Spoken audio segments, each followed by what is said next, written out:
wabarakatuh. Perkenalkan, nama saya Muhammad Nadir dari Prodi Kewirausahaan dengan NIM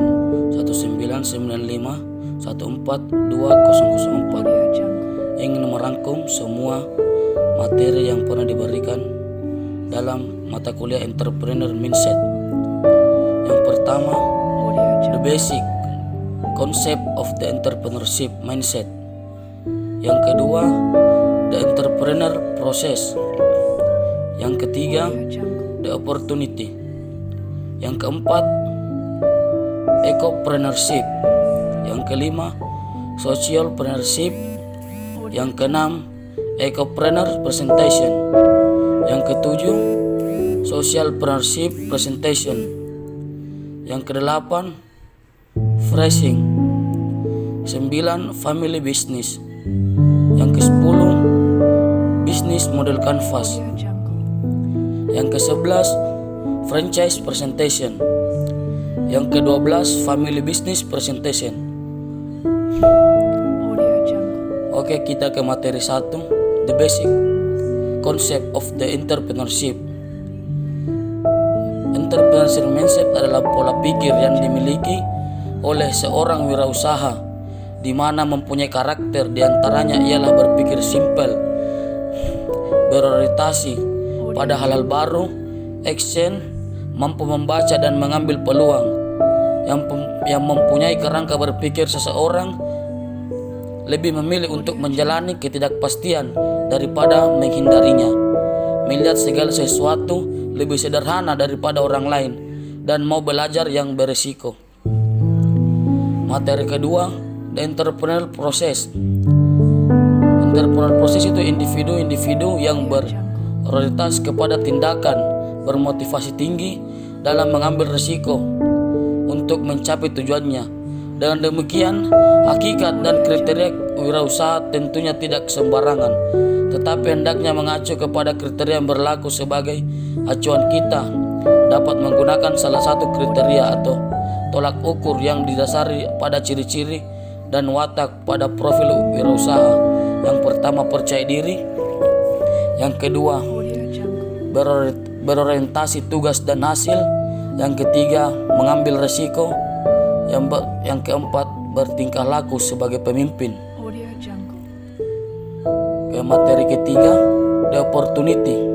Ini adalah orang-orang yang memulai bisnis untuk memanfaatkan peluang yang potensial.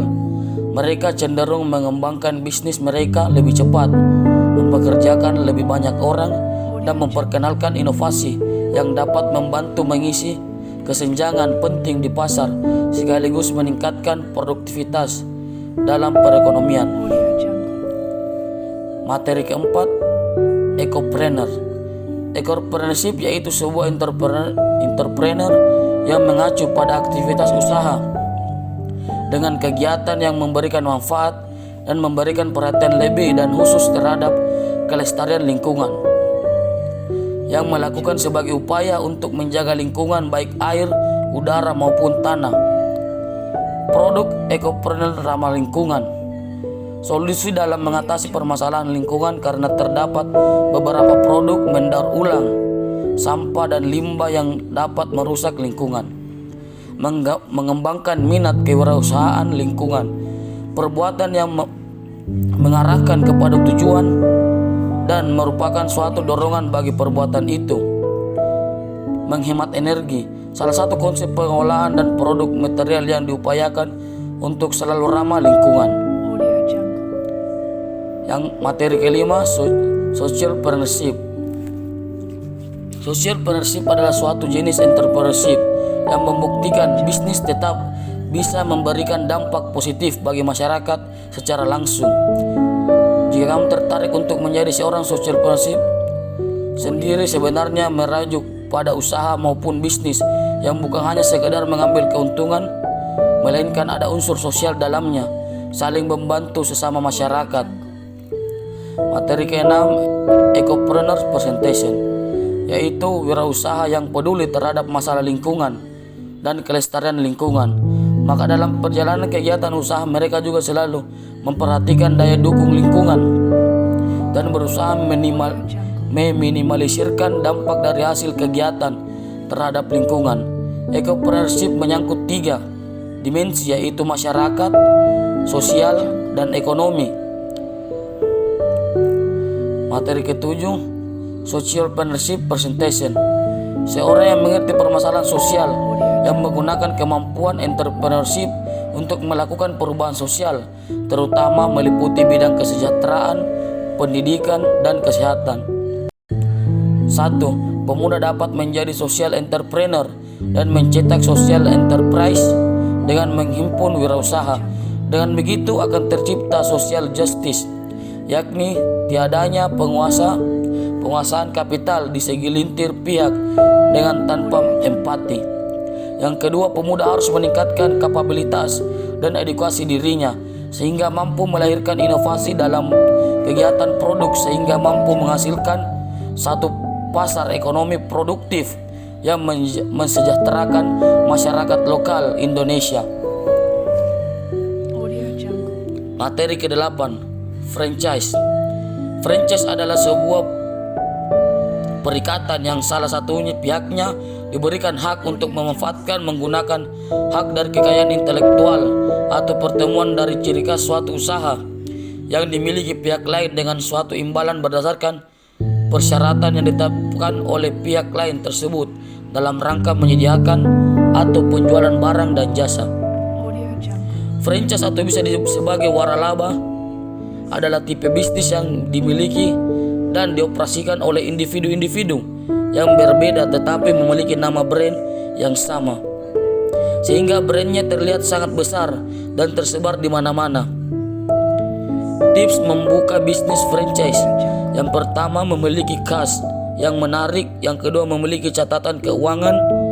Yang ketiga, memiliki SOP yang jelas. Dan yang keempat, memiliki kesinambungan antara franchise. Materi ke-9, family business. Perusahaan keluarga atau family business adalah suatu perusahaan yang pemegang saham mayoritasnya adalah sebuah keluarga dan posisi pengelola manajemen dikuasai oleh anggota keluarga serta diharapkan keturunan keluarga tersebut mengikuti jejak mereka nanti sebagai pengelola. Ini biasanya terjadi untuk bisnis-bisnis keluarga. Materi ke-10, bisnis model canvas. Bisnis model canvas salah satu alat untuk membantu kita melihat lebih akurat bagaimana rupa usaha yang sedang kita jalani. Dengan tool ini, seakan melihat bisnis dari gambaran besar, namun tetap lengkap dan mendetail apa saja elemen kunci yang terkait dengan bisnis kita. Dengan demikian kita bisa melihat gambaran utuh yang sangat membantu dalam menjawab pertanyaan-pertanyaan seputar bisnis dengan mengevaluasi satu demi satu elemen-elemen kunci kita. Jadi lebih mudah menganalisis apa yang kurang tepat dan pada akhirnya kita bisa mengambil langkah untuk mencapai tujuan bisnis kita. Materi 11, franchise presentation. Franchise presentation kerjasama dalam bidang usaha dengan bagi hasil sesuai dengan kesepakatan. Dengan sistem permintaan, bisnis dapat dengan tenang menjalankan usaha mereka walau hanya mempunyai sedikit pengalaman dan pengetahuan dalam menjalankan bisnis tersebut. Banyak orang yang beranggapan menjalankan bisnis seperti ini berarti mendapatkan keuntungan yang sangat besar. Akan tetapi hal tersebut tidaklah pasti terjadi, karena terdapat banyak biaya yang diperlukan untuk menjalankan dan keuntungan yang terpotong untuk memberi waralaba. Materi ke-12, family business presentation. Keuntungan yang paling utama dari menjalankan bisnis keluarga adalah adanya kepercayaan yang tidak didapatkan dari bisnis yang tidak prioritas kepada keluarga. Karena adanya kepercayaan dan hubungan keluarga inilah anggota keluarga bisa bekerja lebih giat dan tidak membutuhkan kontrak legal dan permasalahan lain yang berkaitan dengan karyawan. Keuntungan lain, terlepas dari banyaknya argumen, keluarga memiliki kecenderungan untuk tetap bersatu dalam masa-masa sulit.